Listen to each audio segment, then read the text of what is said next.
जय जगन्नाथ।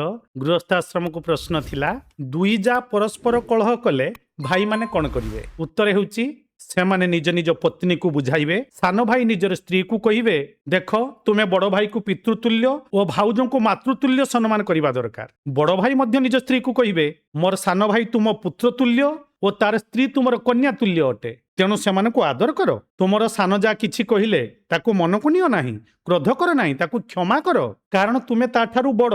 तार दोष जदि तमे न सहिब ताहले ताठारू बड़ केमिति हबो, ताठारू सम्मान केमिति पाइबो? योग्यतारे भी तो ताठारू बड़ हबा दरकार ना, खाली बड़ आगो आसीच बोली बड़। क्रोध करिबा लोकर शेषरे पराजित हुए। जिए अन्यर क्रोध को प्रेम द्वारा जय करि पारे ताहारी ही प्रकृत विजयी हुए।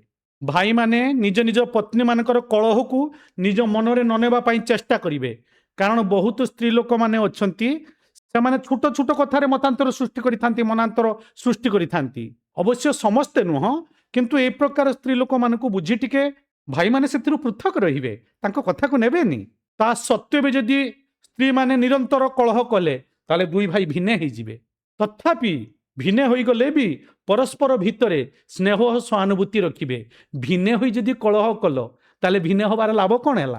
कलह कल बोली तो भिन्ने हेलो। तेणु दुई भाई भितर स्नेह रखिबा पई बरंग भिन्ने ही जाओ, किंतु स्नेह सहानुभूति याकू दूर करिबो नाही, बरंग एका रुह।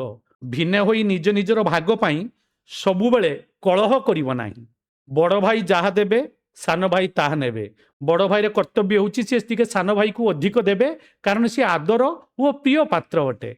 बड़ भाई जदि भाबिबो ताले मु काहे के देबी, अरे पागला, त्यागर महत्व अछि ए दुनिया रे, भोगर महत्व नाही।